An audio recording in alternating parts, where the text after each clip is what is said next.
अस्सलामुअलैकुम वरहमतुल्लाहि वबरकातुहू। क़ुरबानी के मसाइल में से जो आज का मसला है वो मसला ये है कि एक शख्स है जो साहिब निसाब नहीं है, यानी कि गरीब इंसान है और उसके पास में इतने पैसे नहीं हैं कि वो क़ुरबानी कर सके, और उस पर क़ुरबानी वाजिब भी नहीं है क्योंकि वो गरीब है, उसके पास मालो दौलत नहीं है कि वो क़ुरबानी कर सकता है। तो ज़ाहिर सी बात है वो जब साहिब निसाब नहीं है तो उस पर क़ुरबानी वाजिब नहीं है। लेकिन बाज़ इंसान जो होते हैं वो बड़े जज्बाती होते हैं और इस्लाम की मोहब्बत उनके अंदर होती है, और क़ुरबानी के दिन होते हैं और उनके पास पैसा नहीं होता है तो उन्हें बड़ा दुख होता है कि काश हमारे पास भी पैसे होते और तो हम भी क़ुरबानी करते और हिस्सा लेते। तो ऐसे लोगों का ख़याल रखना चाहिए, ख़ास तौर से उन लोगों को जिन्हें अल्लाह रब्बुल इज़्ज़त ने मालो दौलत से नवाजा है। अगर वो कोई ऐसा शख्स अपने अंदर जज्बात रखता है, वो क़ुरबानी करना चाहता है, तो उसकी मदद करनी चाहिए और उसका के हिस्से के लिए और क़ुरबानी के लिए उसका इंतज़ाम कर दे तो बहुत ही सवाब का काम है। अलगर्ज़ अगर कोई शख्स ऐसा है और वो किसी से यानी कि लेना भी नहीं चाहता है, वैसे यानी कि इस तरह का मिजाज भी नहीं है कि वो किसी के माल पर नियत रखता हो, यानी ख़ुददार है लेकिन जज्बा रखता है क़ुरबानी का, और वो साहिब इस्तिताअत भी नहीं है, मालो दौलत भी नहीं है,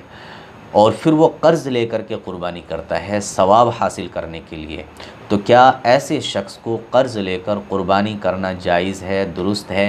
या इसको मना किया जाएगा कि नहीं, इसको क़ुरबानी नहीं करनी चाहिए? तो देखिए, अगर कोई साहिब इस्तिताअत शख्स नहीं है, फ़कीर है, गरीब है, मिस्कीन है,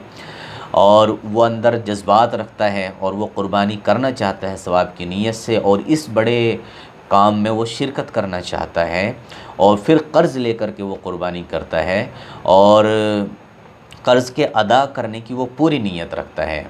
यानी कि कर्ज़ के अदा, क्योंकि बहुत से होते हैं ना कि कर्ज़ लेने के बाद जो है टाल मटोल करते हैं और कर्ज़ अदा नहीं करते हैं, बल्कि उन कुछ की तो पहले से ही नीयत ये होती है कि कर्ज़ लेने के बाद देना ही नहीं है, और बहुत से तो ऐसे होते हैं कि कर्ज़ ले लेते हैं और फिर जब उससे कर्ज़ वसूल करने के लिए आदमी जाता है तो फिर इस तरीके से नखरे दिखाते हैं जैसे कि कोई एहसान कर। एक तो उसने बेचारे ने कर्ज़ दिया है और फिर कर्ज़ वो लेने आता है तो उसके साथ में ज़्यादती वाला मामला किया जाता है। तो देखिए, अगर आप क़ुरबानी करना चाहते हैं कर्ज़ ले कर के, तो आपकी नीयत उसकी अदा करने की होनी चाहिए, और जिस तारीख़ को वो देता है कि भाई फ़ला तारीख़ को जो है आपको कर्ज़ अदा करना है, उस तारीख़ तक अगर आप उसका कर्ज़ अदा कर सकते हैं और आपको लगता है कि हाँ मैं मेहनत मज़दूरी करके कहीं ना कहीं से उसका इंतज़ाम कर दूँगा, तो फिर आप बिल्कुल बिला झिझक कर्ज़ लेकर क़ुरबानी कर सकते हैं, और इससे जो है आपको बहुत सवाब मिलेगा इंशाअल्लाह।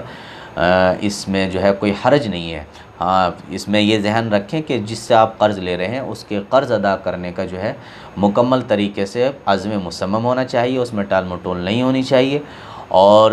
जिस तारीख़ तक उसने कर्ज़ दिया है उस तारीख़ तक आपको कर्ज़ उसका लौटाने का पूरा यानी कि अज़्म इरादा होना चाहिए। फिर आप क़ुरबानी करते हैं तो इस पर कोई हर्ज नहीं, इंशाअल्लाह फिर आपको सवाब भी मिलेगा।